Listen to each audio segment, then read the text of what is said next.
This afternoon, I came home from work, and I got this beautiful benefit eligibility determination letter. I turned 60 on Wednesday, and thank you, this is a funeral advantage plan. Go figure that one out, right? I don't know if I'm supposed to be offended or celebrating that I'm still alive. So I have to switch glasses because it's either seeing you or seeing my manuscript, one of the benefits of getting old. So earlier we sang a song, and it says, "Heaven came down to fight for me." What a phrase. What an amazing word to think about. The songs that we sang, that God ran after us, that he was pursuing us. What a beautiful picture to have. We're in the middle of a series on faith, and my title for it is, "Your words have power, your thoughts can lift people." Thank you for having me today. Thank you for having me, especially now that I'm 60. Because sometimes when you turn 60, you think you're over the age, right? And for me, when you hear my story, it's even more of a surprise that I'm still around. So thank you for having me. Can you go to the next slide? Go one more, please. I love and hate this picture. When we talk about James, I'm looking at this, and I'm thinking that sometimes words can choke the life out of us. James 3 says, go to the next one, please. "Don't be in any rush to become a teacher, my friends. Teaching is highly responsible work. Teachers are held to stricter standards, and none of them are perfectly qualified. We get it wrong nearly every time we open our mouth. If you could find someone whose speech was perfectly true, you'd have a perfect person in perfect control of life. A bit in the mouth of a horse controls a whole horse. A small rudder on a huge ship in the hands of a certain captain sets a course in the face of the strongest wind. A word out of your mouth may seem of no account, but it can accomplish nearly anything or destroy it." Jim, my husband, and I have been married for 30-some years. Yes. If you know me well, then you know that Jim is a total saint. Go to the next slide, please. Jim grew up in Michigan. Obviously, I did not. I grew up in Germany, and I'll share a little bit more about that. And so Jim grew up with the familiarity of lakes and sailboats, and so a few years ago, we decided to purchase a sailboat. And this is our little boat. And I had this romantic idea, right? You have seen those pictures, people sitting on the boat, having a glass of wine, eating their cheese, having deep, wonderful conversations. Yeah, well, that wasn't it. That was not the reality. There was a lot of work that needs to be done on a sailboat. Unlike a motorboat, it needs to be constantly tended. Not only does it need to observe the direction of the wind, but also the current of the water, other boaters, the balance of the boat, and a lot more. So needless to say, we met some amazing people along the way as we needed to get rescued several times. And I have a new understanding to the word cursing like a sailor. We have gotten stuck on the sandbanks of Lake Yosemite when the strong winds changed directions and we had to get rescued. We have been thrown against rock and had to be rescued as well. We have broken our rudder on Don Pedro in the middle of Don Pedro, going in circles, and yes, we had to get rescued. In each case, the rudder played a major role in what we were doing. Our directions of the boat were determined by how we were in tune with the rudder and the movement that was around us. So it is with our tongue. It has so much power, so much control over everything that happens. Over the next few minutes, I want to share a bit of my own personal story and how language affected my life. James 3:5 says, "A word out of your mouth seem like of no account, but it can accomplish nearly anything or destroy it. Go ahead to the next slide. This is me at a very, very young age. I grew up in Germany. My parents were survivors of the Second World War and had their own share of trauma. When they met at university, they got pregnant and in good Catholic fashion got married and had several more children. Within 6 weeks, Michael, Wolfgang, Gabriela, Monika, and Joachim were born. One of my siblings died at age 2 and I never met her. In 1962 then, my mother was pregnant with twins and contracted polio. And so the children were born, and my mother spent the next 4 years in the hospital trying to survive and learn to live on an iron lung, and then became paralyzed from the waist down. That already started to change our life. The trauma that separated our family from each other, I got to live with some wonderful relatives. My brothers lived with a grandmother, and the kids, the twins, were moved to an orphanage. After 4 years of fighting, we came back together as a family and moved into a brand new house in Germany. But I remember 6 of us sitting on a rolled up roll of carpet and thinking, who in the world are these people? Because I had not yet met them really as family members. We were traumatized by now. A young husband and wife now dealing with major disability, 6 children who had nothing in common, a new home with no support around it. Why am I sharing my own personal story with you? Let's go to the next slide. James 3 says, it only takes a spark. Remember to set off a forest fire. A careless or wrongly placed word out of your mouth can do that. By our speech, we can ruin the world, turn harmony into chaos, throw mud on a reputation, send a whole world up in smokes and go up in smokes with it. Smoke right from the pit of hell. This is scary. You can tame a tiger, but you cannot tame your tongue. It's never been done. A tongue runs wild, a one-tongue killer. With our tongues, we bless God, our Father. With the same tongues, we curse the very men and women He has made in His image. Curses and blessings out of the same mouth. This is a picture, go to the next one, please. This is a picture of my family a few years later. Much happened throughout those years. Michael, my oldest brother, became early on in life a criminal.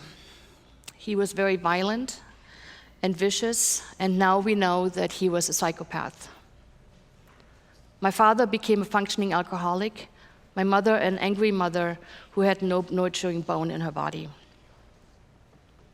At the beginning of all of this, we were already labeled with words that were spoken to us. We were poor. We were living in the ghettos of Düsseldorf. We had way too many children, 7 by now. But then other things happened. I remember being in 1st grade and telling my mother that Mike was doing stuff to me. And my mother's response was, just stay away from him. With our tongue, we bless and we curse. I remember going to school and being in trouble all the time because I wasn't thinking about learning. I wasn't thinking about mathematics and cursive writing. I was thinking about, how do I not get raped tonight? What do I have to do to steal so I have something to barter? Instead of compassion and kindness in school, I was labeled stupid and incompetent. With our tongue, we bless and we curse. At home, there was no safety or nurturing. While we were active in Catholic school, in church, my mother had many conversations with the Pope and our highest government organizations and leaders to address the Disability Act in Germany. But my parents didn't know how to handle the crisis in their own home. On the outside, we looked good. On the inside, we were rotting away. With our tongue, we bless and we curse. When social workers would come to our home to help us, they would walk away overwhelmed with the crisis and unable to handle things, labeling us asozial. With our tongue, we curse and we bless. When my siblings and I showed abnormal behaviors, Things were swept under the carpet, and we pretended on the outside everything was okay. We were labeled troubled and at risk. With our tongue, we curse and we bless. When my father had affair after affair, and women in our congregation knew about it, and nothing was done, we were just named the poor children. The silence broke us.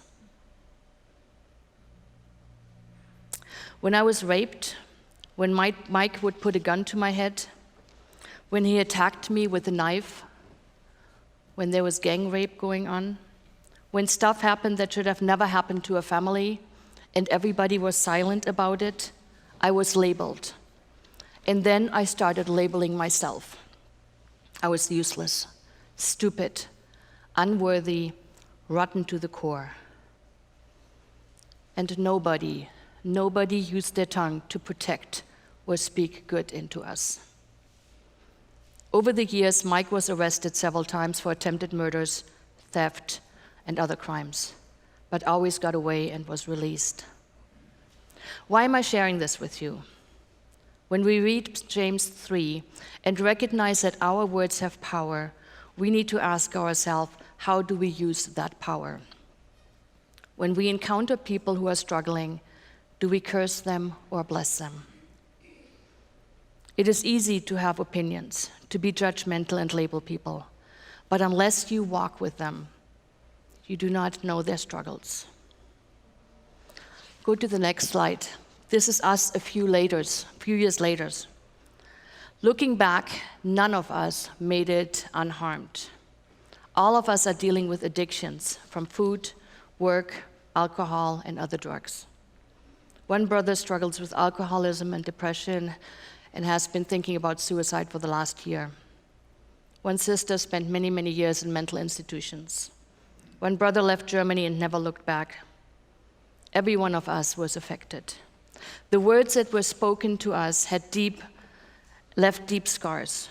My mother's words of shaming, the labels will always stay with me. My brother's words of abuse, labels that still pop up in my head. My teacher's words of worthlessness and stupidity, words that haunt me all my life, and even today as I'm standing in your presence, haunt me. All of them are leaving scars that are still present today.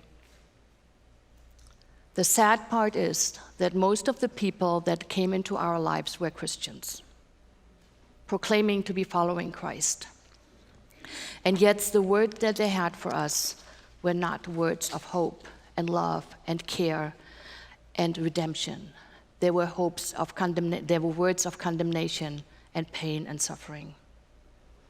So when James talks about our tongues that can accomplish amazing and horrid things, I can see that. But let me fast forward. I graduated from 8th grade because I was labeled too stupid to continue. I was homeless then for several years because it was safer on the streets than it was in my own home. My world was built on shame, guilt, pain, abandonment, hurt by words and actions, labels that I have been given and labels that I learned to wear. One day, shortly after 16, I decided that it was time to commit suicide. And a guy shows up and he says, "Hey, God loves you." And I was not very kind in my response to him. Because if God loved me, where was he the last 16 years of my life? If God really cared, then what happened? But I also knew that I needed to change, that something needed to happen in my life. And so I started to join this youth group and lived with a family for a while that was very safe and kind of spoke life into me. Over the years, I was surrounded by people that were amazing and caring. Go ahead to the next slide, please. I learned that there's more scripture. Keep your tongue from speaking evil and your lips from telling lies. Wise words bring many benefits. The heart of the godly thinks carefully before speaking. Do not let any unwholesome talk come from your mouth. I learned that I wanted to invite God to take my brokenness and my broken heart and make something new out of it. But it wasn't an easy journey. My new journey started, but my past was well hidden from people around me, which was very confusing for people. I didn't even know some of the extent of the crimes, and to this day I still have lack of several years of my childhood, because our brain is amazing and just not letting us see the past. Let me fast forward. I'm 20, I'm going to Bible college to go into full-time ministry, and I still lie, steal, I'm OCD, and I'm really crazy. Really crazy, crazier than I am today. People didn't know what to make of me. On one hand, I am passionate, loving God, doing the right thing. On another side, I live in fear, failure, and shame. Why am I telling you this? Because words matter. Sometimes it is our own words that keep me stuck. The negative self-talk, the lack of confidence, the guilt and the shame from the past. Why God tells us that to keep our tongue from speaking evil, it is often our self-talk that is the greatest problem. But God does not waste anything. Let me tell you the rest of the story and how it has changed my life. After completing Bible story, I had an opportunity to come to the States to sing. Not like this is beautiful. I think I used to sing the last song to kick people out. But I came to America and I got to live with a family in Bluefield, West Virginia. And for the first time in my life, somebody saw me as a person created in the image of God, with gifts and abilities and passions. And realized that the brokenness of my life could be more than just the pain and the hurt. I ended up coming to Pasadena, met my amazing husband, and learned more about what it means to live into who I am, who God made me to be. That I am not a child of shame any longer, that I do not have to live under the pain of my past. I was going under construction. Go ahead and go to the next slide. Romans 12 says, "So here's what I want you to do, God helping you. Take your everyday, ordinary life, your sleeping, eating, going to work, walking around life, and place it to God as an offering. Embracing what God does for you is the best thing that you can do for Him. Don't become so well adjusted to your culture that you fit into it without even thinking. Instead, fix your attention on God. You'll be changed from the inside out. Readily recognize that He wants you from you and quickly respond to it. Unlike the culture around you, always dragging you down to its level of immaturity, God brings the best out in you, develops well-formed maturity." I became more aware of God working in my life. I went to Pasadena to go to school, met my husband, we got married, we moved overseas for a while, and then came back to the States. And over the next few years, I discovered that God cared and that the brokenness of my life is redeemable. Go ahead and to the next one. We have a saying that your life situation is not your life sentence, that your current location is not your destiny, and that your book is still being written. And we want to live into that. I want to live into that. It is very easy on a Saturday night to sing songs of worship. It's another thing when you're on Wednesday night and you're tired and your car breaks down and somebody triggers something in you and you have to deal with that. Recognizing that we're all broken people. My story is not uncommon. I bet in this room there are folks that have lived into that same story or similar stories. Reality is that when you grow up in trauma, your lizard brain develops faster than your mind, your cognitive reasoning. Many of you have heard about the phrase of growth mindset versus fixed mindset. When you're a child and you have to make decisions on what to do to hide or how to minimize the crime that's being committed on you. You don't have time to cognitively think through that. You respond, black-white thinking. You do things. You will find people that come out of trauma not being able to respond the same way that you do to some of the realities of life. That's because this part of my brain, this part of our brain, functions much faster. Over the years, I had to learn that God is about renewing of the mind. That it's not only my words that matter and the words that are spoken to me, but also that what am I thinking about? What am I focusing on? So what does it look like? Do I really believe, go ahead and go to the next one. Do I really believe Genesis 2, that God created men and women and that he created them and says, good job, I like it. He didn't just go like elephants, giraffes, roaches, people. No, he went, very good. God made human beings. Psalm 139 says that that God has created us in our mother's womb. That has been the hardest verse for me for years and years to deal with, because I thought God made a mistake when he picked my folks. I wasn't happy with that choice. But I'm also realizing that God does redeem everything. And so Ephesians 2 said that we're God's workmanship, created to do good works which God prepared in advance for us to do. Do we really believe that? Can I get to the point where I am saying that the crimes that have been committed to me, on me, that God can redeem that and make something beautiful out of it? Can you understand that when your spouse dies of cancer, that God still can redeem that? Can you understand that when you don't find a job and you're struggling, that God can still redeem that? It is so many times that we want the good stuff to happen. But without the bad stuff, some of this journey doesn't happen. So for the last 12 years, God has allowed me to start a nonprofit called Lifeline CDC. We're about empowering impoverished neighborhoods to thrive, because we realize that every person, no matter where they are in life, is created in the image of God.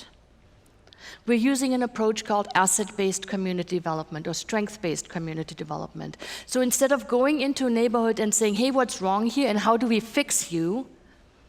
We go in and we say, what's right here? What has God already put into this community, and how do we build on that? We're very space-based, which means we work with specific neighborhoods. And the reason why I'm telling you a little bit about what we are doing as an organization is because you need to know that people's lives change when you engage with them. Not at a level where you're going, you know what, I'm going to bring you that box of food, but in the deep relational levels. And you heard about that from Annette last week and from Matt St. Pierre a couple of weeks before that. It's about the deep relationships. So go ahead and go to the next slide. This is Camila Mobile Home Park. If you live in Atwater, and I hope that you folks in Atwater, when you hear this tomorrow, go and visit them, not all at once, but go and visit them. The mobile home park 3 years ago was probably the worst place in America that I have ever been to. When I drove into that park, I locked my doors, and I'm not a chicken. But there had just been a shooting where the person that got shot actually bled out in front of the family 3 years ago because there was still an active shooter there. But now it's under new management. And the community members are coming together and recognizing they had something to offer, that they can work together to build a little garden, to not just build community, but also provide food and vegetables to each other. They're having a night watch. At night, they are going around the neighborhood because it's still not quite safe to just show their presence. They are aware that things can change when community comes together. Go ahead and go to the next one. This is part of our staff. All of our staff has come through the Welfare to Work process. So these are all folks that have had their own personal story. Reality is that we label people. It's a very natural process. But oftentimes we label folks that live in poverty as those people. You know, just get a job. You shouldn't have any more children. You shouldn't, you know, this whole shouldn't thing. People who don't make eye contact with you initially are working with us now and leading the effort of engaging with community members. People who would never have thought that they had a voice, learning to have a voice and getting to engage with the government agencies and tell their stories. Because words matter. They are learning to use their words to bless others. Next one, at our centers, we always engage with our children because we know that many of them are trapped, that they do not have the same access that you have or your children have.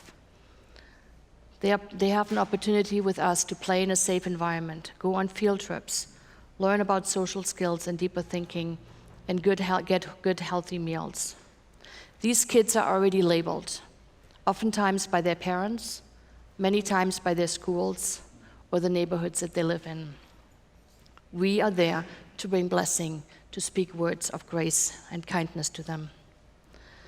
Next one, our communities are struggling for safe places where their giftedness can be counted.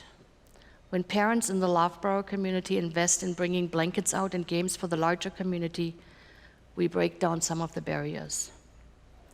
For too long, negative words have been spoken to them, and it's painful for them to hear. Words like, I have to work hard. Why do you get everything free from the welfare department? You're lazy. You should just become a legal citizen, go through the process, stand in line. We will bring you Christmas gifts to you because you don't care enough for your own kids. Of course, we don't say that, right? But that's what it's about. We label people. Our words and actions often determine the dignity that we give to people that want to draw closer to God. We do community gatherings. While we never do for people what they can do for themselves, we also recognize that sometimes we need to bring community members together.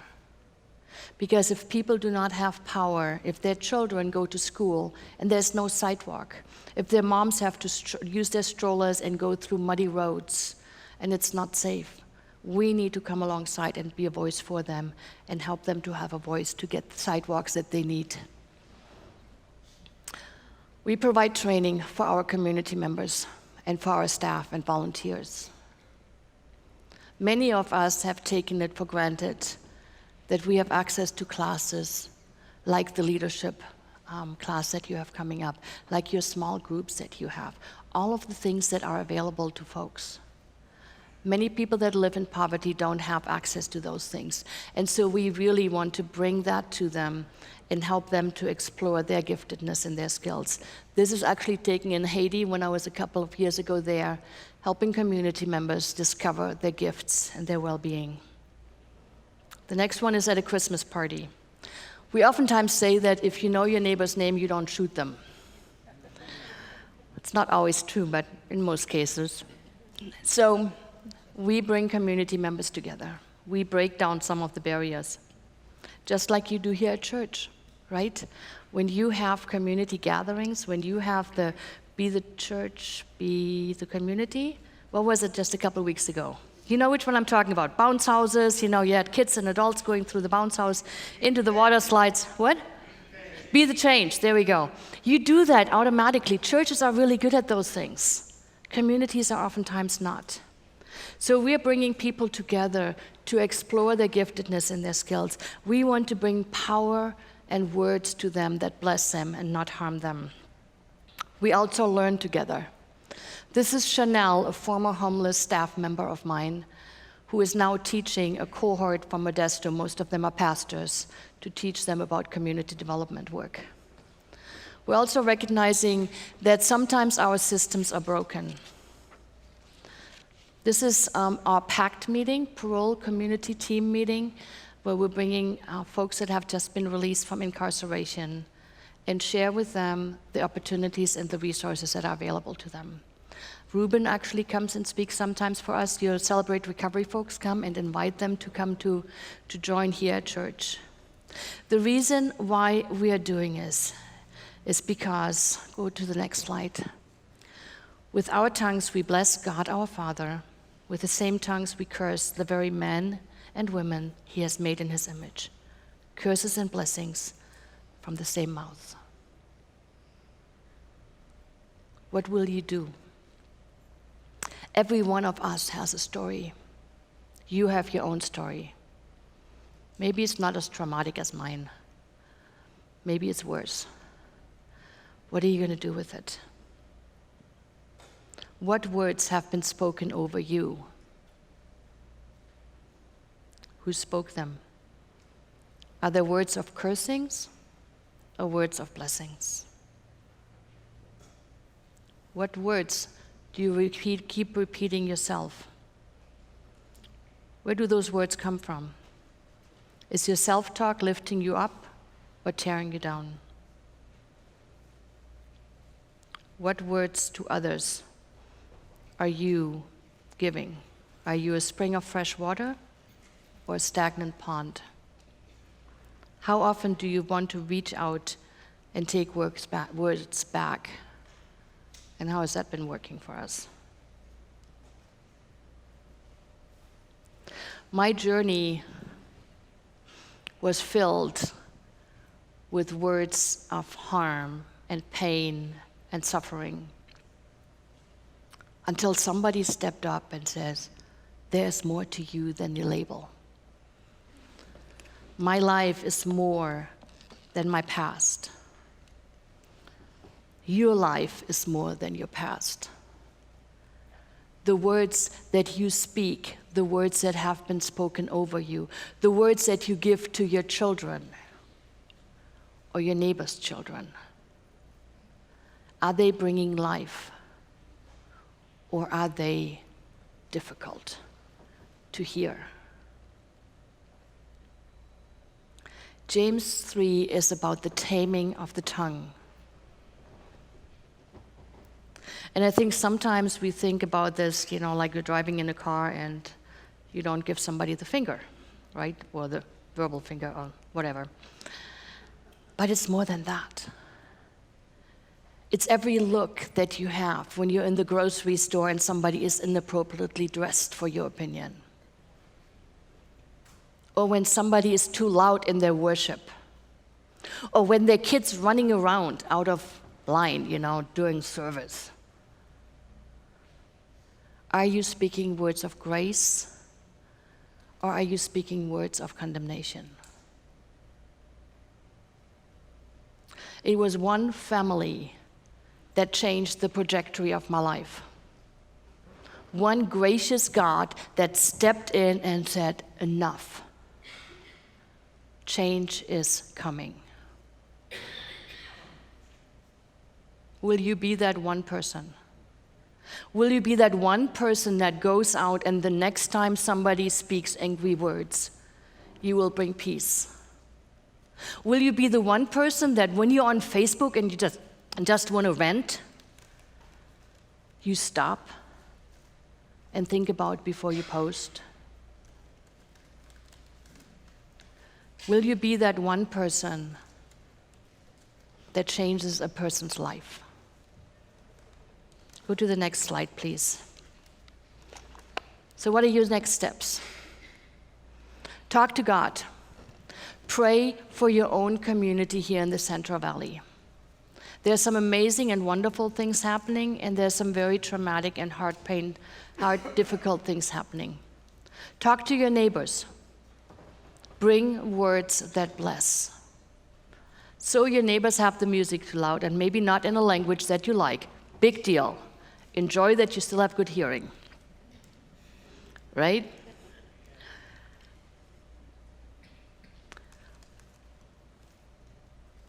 This week, many of my friends are struggling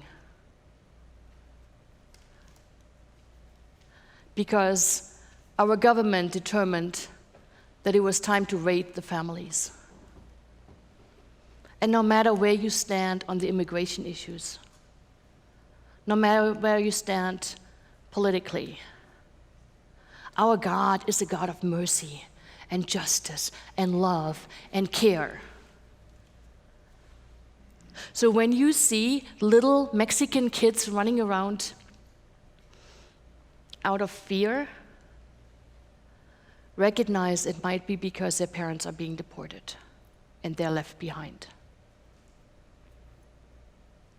When you see parents stacking up on food and not being friendly to you any longer, maybe it is because they're afraid that they're going to be next, just because. But that's just one issue, right? You have all the folks here from Celebrate Recovery.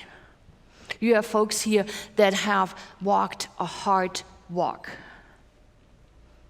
And they don't got it all right, believe it or not. None of us do.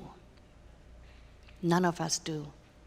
Will you treat them with kindness? Will your words speak truth and love and care into them?